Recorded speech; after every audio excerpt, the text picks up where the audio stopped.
Manila Broadcasting Company. Sa balita, komentaryo, isyu, serbisyo publiko. Aksyon Radio! Sa Bacolod, Aksyon Radio! Aksyon Radio!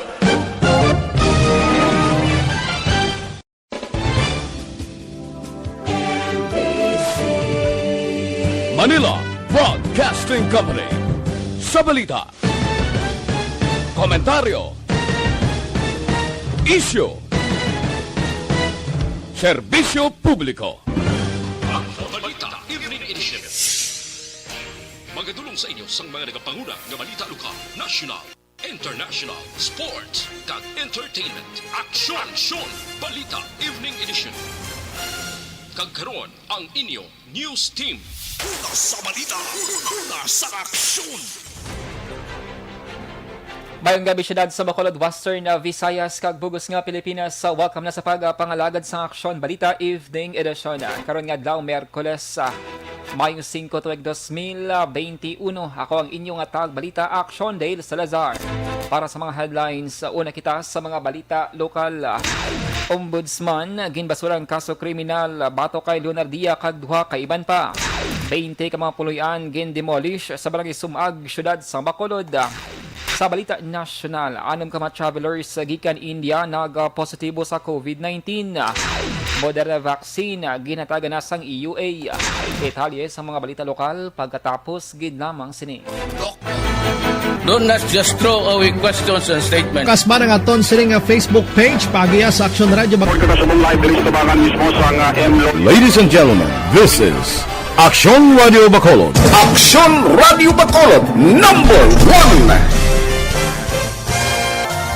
Nagpanguna ang Aksyon Radio Bacolod sa pinakaulihing survey sang Nilsing nga kakuha sang commanding radio station share para sa fourth quarter sang tuig 2020. Kami nagapasalamat sa aton mga kaaksyon sa padayon nga pagsalig kag pagsuporta. DYEZ Aksyon Radio Bacolod #1 with 40.10% radio station share.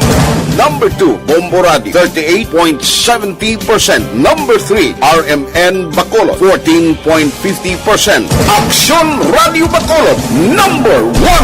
During this crisis, the result of the survey proves that Aksyon Radio Bacolod serves the public best and will continue to give you the best broadcasting activities. Madamo nga salamat mga kaaksyon for making us #1. Aksyon Radio Bacolod #1. Don't not just throw away questions and statements. Kasma ng aton sining Facebook page pagiya sa Aksyon Radio. Ladies and gentlemen, this is Aksyon Radio Bacolod. Aksyon Radio Bacolod #1.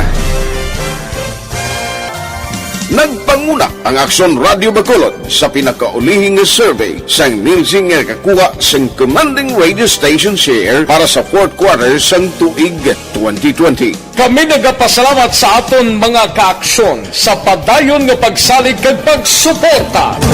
DYEZ Aksyon Radio Bacolod #1 with 40.10% radio station share. Number 2, Bombo Radio, 38.70%. Number 3, RMN Bacolod, 14.50%. Aksyon Radio Bacolod #1. During this crisis, the result of the survey proves that Aksyon Radio Bacolod serves the public best and will continue to give you the best broadcasting activities. Madamo nga salamat mga kaaksyon for making us #1. Aksyon Radio Bacolod #1. Don't not just throw away questions and statements. Kasma ng aton sining Facebook page pagiya sa Aksyon Radio. Ladies and gentlemen, this is Aksyon Radio Bacolod. Aksyon Radio Bacolod #1. Nagpanguna ang Aksyon Radio Bacolod sa pinakaulihing survey sang Nilsing nga kakuha sang commanding radio station share para sa fourth quarter sang tuig 2020. Kami nagapasalamat sa aton mga kaaksyon sa padayon nga pagsalig kag pagsuporta. DYEZ, Aksyon Radio Bacolod, number 1 with 40.10% radio station share. Number 2, Bombo Radio, 38.70%. Number 3, RMN Bacolod, 14.50%. Aksyon Radio Bacolod, number 1. During this crisis, the result of the survey proves that Aksyon Radio Bacolod serves the public best and will continue to give you the best broadcasting activities. Madamo nga salamat mga ka-Aksyon for making us number 1. Aksyon Radio Bacolod, number 1.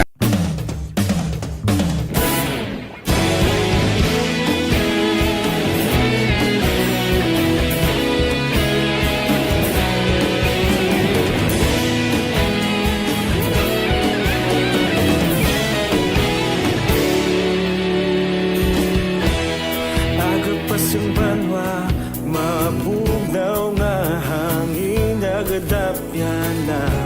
Ikaw na ang ginapamati, alamon ginasandigan.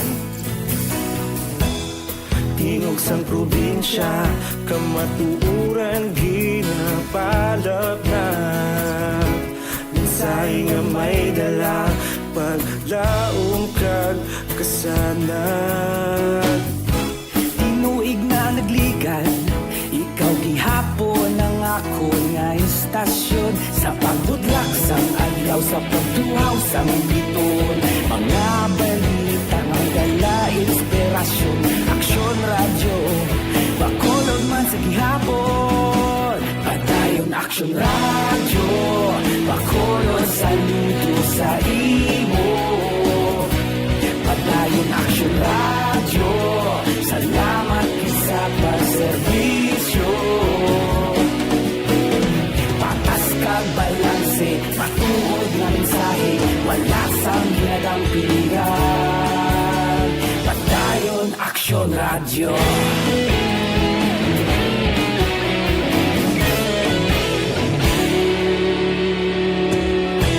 Bacolod nun kag Negrosanon, inyong pamatian. Istasyon nga nagapalaplag sang kamaturan. Mabakod nga prinsipyo, reporter handa sa serbisyo. Kahapon, karon kag sa gihapon, kita magapadayon. Tinuig na nagligan, ikaw gihapon ang ako nga istasyon. Sa pagbutlak sang adlaw, sa pagtuhaw sang biton. Mga balita na may dala inspirasyon. Aksyon radyo, Bacolod man sa gihapon. Padayon Aksyon radyo, Bacolod saludo sa imo. Padayon Aksyon radyo, salamat sa pagserbisyo. Patas kag balanse, matuod na mensahe, wala sang ginadampigan. Padayon Aksyon radyo. Una sa balita, una sa aksyon, sa Bacolod Aksyon Radio. Una sa balita, una sa aksyon, sa Bacolod Aksyon Radio. Kaulog na na'y sabisan ano nga kahintangan. Responsable na pagbalita, pagdayon na ipalang na. Malasig pero sigurado, aksyon na may dalang pagpalanggan.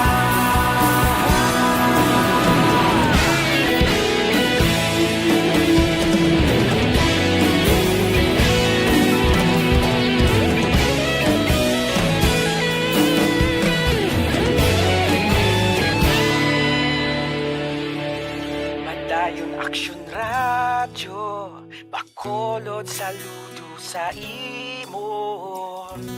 Padayon Aksyon radyo, salamat gid sa pagserbisyo. Padayon Aksyon radyo, Bacolod saludo sa imo. Padayon Aksyon radyo,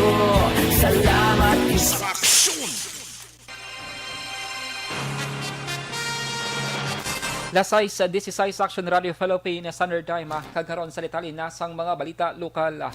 Gindemolish ang 20 ka mga balay sa may AC Yulo Purok Masinadyahon Barangay Sumag Syudad sang Bacolod subong adlaw Miyerkules. Ginpag ni Sheriff Arian Magallanes nga ila gindemolish ang mga pulian base man sa writ of demolition nga ginpermahan ni Judge Francisco Pandos ang MTCC Branch 4 Bacolod City na petsahan Agosto 31, 2016. Base naman sa Presidential Commission for the Urban Poor, ang pamilya sang gindemolish nga mga panimalay ang igasaylo sa Phase 4A Progreso Village Relocation Site sa Ipurok-Araw, Barangay Vista Alegre. Pero ginpahayag ni Romulo Archibar, isa sa mga residente sa lugar, hindi makatawo ang ginhimo sang pamilya Yulo matapos ginguba ang ilang panimalay nga wala sang nagakaigo nga relokasyon.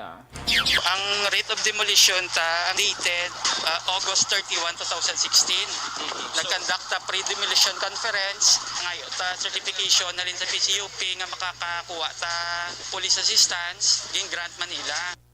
Nabatian si Sheriff Arian Magallanes iyara na sa critical level ang mga quarantine kag isolation facilities nga ginadumlahan sang gobyerno probensyal bangod sa pagdamo sang kaso sang COVID-19. Ginpag ni Provincial Administrator Attorney Refrando Diaz II, nagsobra na sa kapin 70 ang capacity sa may EB Magalona Healing Center. Gani may gindugang nga 170 ka mga kwarto nga pagagamiton.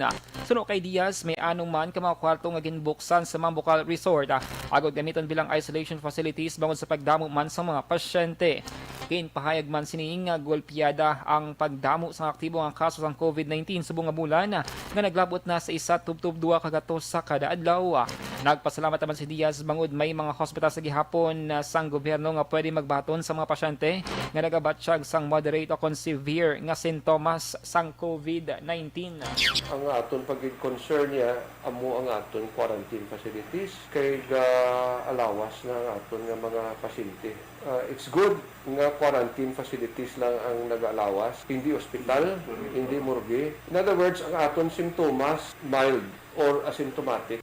Nabatihan sa Provincial Administrator Diaz, temporaryo agin pasirang talatapan sang Procurement Services Division o PSD sa may Dalan Cottage, Barangay Nueva Ciudad sa Bacolod, pay dalam sa disinfection. Ini matapos nga nag-positibo sa COVID-19 ang pulo sa 15 ka mga empleyado nga nakadestino sa mga dibisyon. Sunod kay Provincial Administrator Attorney Refrando Diaz II, ini nga mga empleyado amo ang nagabaton sang shipment sa mga common supplies kag equipment gikan sa Department of Budget and Management o DBM sa Manila. Nagapati si Diaz nga posible naghalin sa sining shipment ng COVID-19. Gani kinahanglan nga i-review ang standard procedure sa pagbaton kag ipaidalom sa sanitation pag-abot sa probinsya. Ginpahag ni Diaz nga ang pulok mga PSC personnel ang kalakip sa 19 ka mga nag-positibo sa COVID-19. Base man sa resulta ang ginpagwa sadtong Mayo 4, 2021. Ang PSD ang ginadumlahan sang DBM Procurement Service sa PhilJEP sa kagobyerno probensyal. Sa lugang pang balita lokal, naglabot na sa 8,500 ka mga OFW ang nakapauli sa may syudad sa Bacolod base man sa records sang komitiba ni Bacolod Councilor Israel Salanga ngamang chairman sang Action Team on Returning OFW sa Conatro. Sunod sa konsehal ini nga mga OFW ang tigayon nga nakapauli sa syudad. Pagi man sa bulig kag pag-akomodar sang Overseas Workers Welfare Administration o OWA. Sunod kay Salanga, damlag lang nagpadulong sa may Bacolod City si OWA Deputy Administrator Mocha Uson para ibaluan ang pila ka mga concern sa mga sektor. Ginhingyo man ni Salanga kay Uson ang paghatag sa mga nakaigong update kag koordinasyon sa talatapan angot sa mga regulasyon nga posible patuman o kon baguhon sang National ITF sa palaabuton. Ang record namo ni kapagita ang mga 8,490 sa mga OFW ang repatriate natin, that's close to 8,500. Every day, may arrivals kita, sugat kita, nag-accommodate sila dire. Nabatian si Bacolod City Councilor Israel Salanga. Sa katapusan nga balita lokal, ginbasura sang ombudsman ang kaso kriminal batok kay Mayor Bing Leonardia kag duwa kay benpang opisyal sa Bacolod City Government nga si anay OIC City Accountant Eduardo Ravina kag anay OIC Management and Audit Services Office. Ang kasong angon sa gid-aligar malversation of public funds nga pagbayular sang Section 3E sang Anti-Graft and Graft Practices Act. May kang tanang sa pagbakaw sang syudad sang gasolina sang 2007. Ang desisyon sang ombudsman ang angot sa duwa ka separado nga motions for reconsideration ni Leonardia kag Ravina batok sa unang desisyon nga may probable cause batok sa ila. Nabaliskad Nanday Leonardia Kagravina ang unang desisyon matapos ginpalayag ngang gasolina ang ginbayaran sang 2007 ang gindeliver sa syudad pagi sa Constitutum Possessorium. Ining size ang delivery nga ang natungdan nga gasoline stations ang magaserbing nga temporary storage kag safekeepers sang nabayaran nga gasolina kag karon ginapanigyahan na sang syudad. Sa balita, sa aksyon. Lasay sa 22 Aksyon Radio Philippine Standard Time, boost your immunity with KBC+.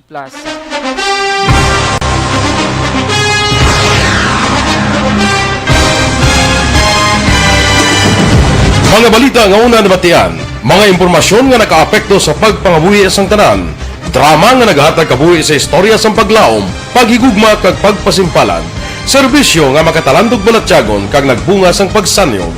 Istasyon sang tanan sa sulod na sang 51 ka tuig. Istasyon nga hindi kamupag kalipatan. 7 ka mga kongresista, 1 ka gobernador ang araw sa nagkulist sa pedaya yung pamangkot to nagligad para pamaninga linaw wagay sa ngalan wala to naman nga maglapit na lang ang eleksyon pagwa. Sakit lang kung kayo nga katapos ang media nga mag-report lang sa senaryo kabisan mahatagan kamo tsansa nga makapalayag sa inyo hibubunot batok sa pulis. Jaya kontra wala niya tsansa mo, nagpasarhag na ang kamera, wala ang ila counterpart sa Senado, nagpabungol-bungol. Kamuda daw ga pinagusto lang sa kamera, insulto sa Senado. Una sa balita, una sa aksyon, sa Bacolod, Aksyon Radio. Today, DOA is confirming that a 38-year-old female Chinese patient under investigation, or PUI, is positive for the novel coronavirus 2019-10-CoV. I issued an order to Executive Secretary Major Dia clearly laying down the responsibilities of each department in implementing the Bayanihan to Heal as One Act. Makabig nga pinakadako nga hangkat nga natubang sang pungsod Pilipinas ang COVID-19 pandemic. Tanan nga sektor ang apektado. Tanan nga kinahanglan sang pagtamod kag nagakaigo nga pagserbisyo. Bisan pa ang industriya sang pagwaragwag nagapangatubang sang kaangay nga pagpanghangkat. Apang Aksyon Radio Bacolod wala nagbiya sa pagpangalagad sa kahanginan sa pihak sang kabudlayan, peligro kag risgo nga dulot sang pandemya.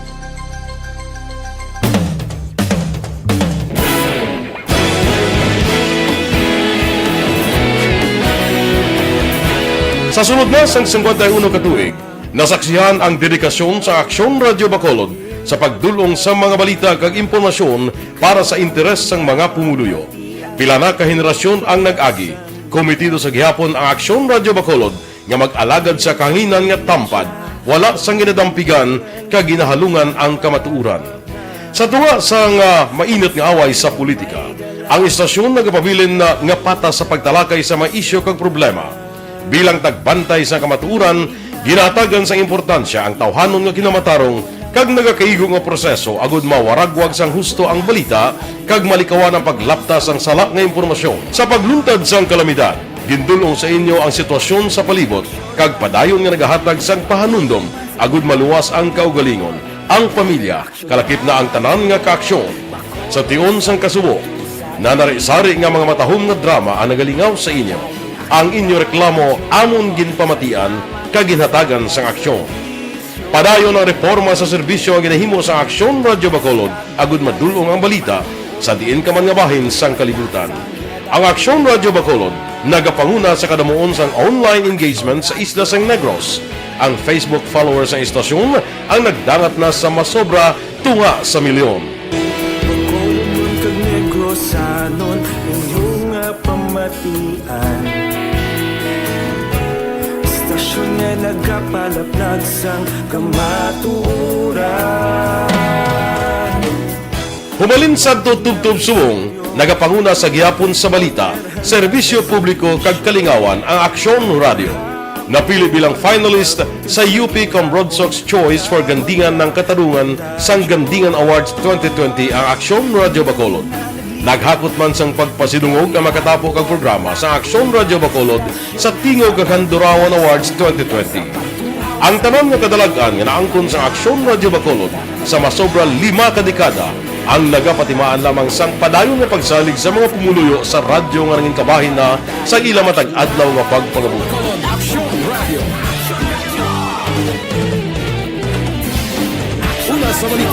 sa aksyon sa Bacolod Aksyon Radio. Ikaulog na ngay, Sabisan ang mga kaintangan, responsable ang pagbalita, Kagaya nga Na morning, bilog nga dakpanwa sa Bacolod, bilog nga probinsya sang Negros Occidental. Aksyon Hotline.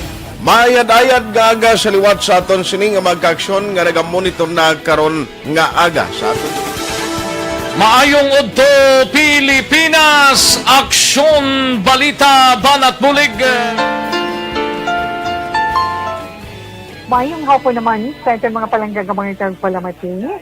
Ang inyo naman kubos nga lagad sa Tito Wilma, upod ninyo karon nga hapon sa pagpangalagad sa palatuntunan.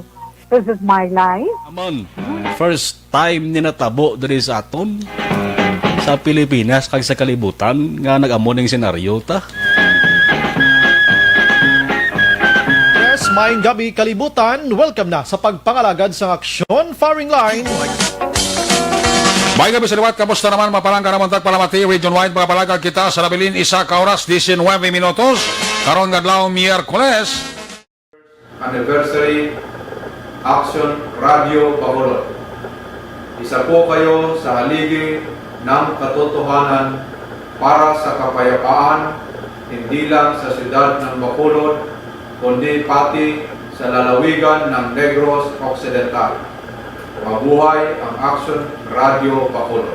Sa pihak sa mga pagtilaw ngay natubang sang komunidad, padayon nga nagpangalagad sa inyo. Kahapon, subong kag sa palaabuton ang Aksyon Radio Bacolod. Una sa balita, una sa aksyon, sa Bacolod, Aksyon Radio.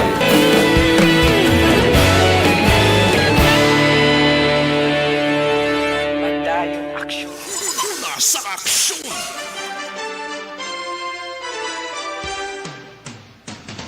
Lasay sa 29 Action Radio Philippines Standard Time kagkaron sa detalye na sang balita national. Nag-positibo sa COVID-19 ang 6 ka mga traveler nga gikan sa pungsod India antas sumanigin patuman ang strikto nga pagsira sang border. Suno kay Health Undersecretary Maria Rosario Vergere, 110 ka mga traveler gikan sa India ang ginpedalam sa COVID-19 testing. Anom sa mining nag-positibo sa virus kagini ang igasumeter sa Philippine Genome Center para sa whole genome sequencing. Pero suno kay Vergere, mayara pa sang anom ka mga persona nga tubdob karon ila pa ginapangita. Ang Pilipinas ang una nga nagpatuman sang temporary nga pagdumili sa mga traveler gikan sa India para malikawan nga makasulod ang bago nga COVID-19 variant nga una na detect sa amo nga pungsod. Ginatagan na sa Pilipinas ang Emergency Use Authorization kon EUA ang Moderna vaccine. Suno kay FDA Director General Eric Domingo, naglawig ang review sa mga bakuna sang pulo kadlaw matapos gin-file ang application nagdigad nga Abril 26. Ang Moderna ay gabakuna sa mga nag-edad 18 anyos pasaka. Suno sa FDA, base sa interim data sa nagaparan nga Phase 3 trial, nagapakita nga ang bakuna ang may overall efficacy rate nga masobra sa 94% para malikawan ang COVID-19. Ang Pilipinas ang nagbakal sang 20 million doses ang Moderna, 13 million doses ang makadto sa gobyerno, samtang 7 million doses naman ang magakadto sa private sector. Malapit sa 200,000 doses ang iga-deliver sa Pilipinas sa bulan sang Hunyo.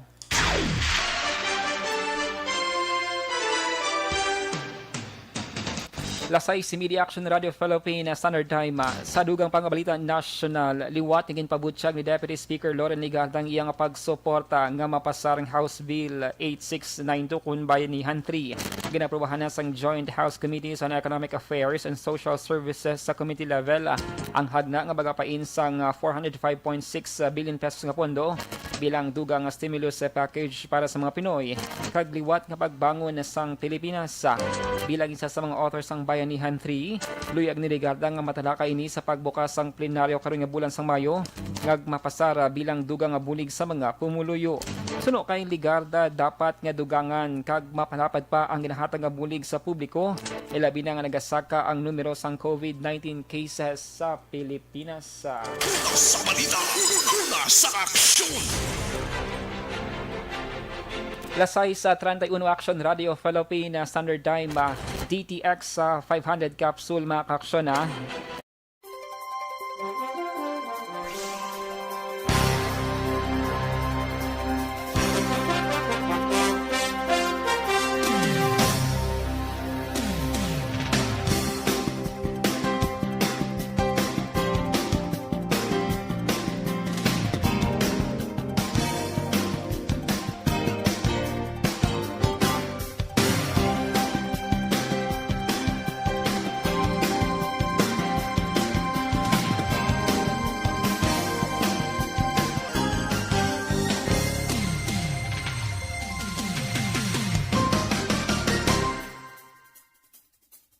sa Aksyon Radio Philippines Standard Time.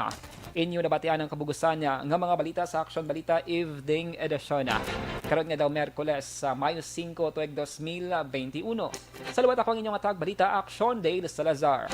Una sa balita, una sa Aksyon sa Bacolod Aksyon Radio.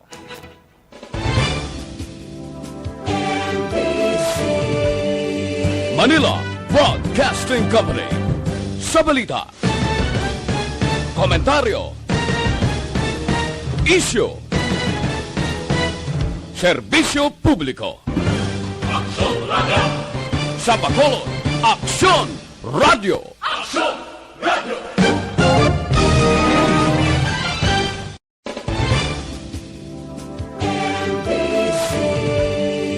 Manila Broadcasting Company. Sa balita, komentaryo, isyu, serbisyo publiko. Aksyon Radio. Sa Bacolod, Aksyon Radio.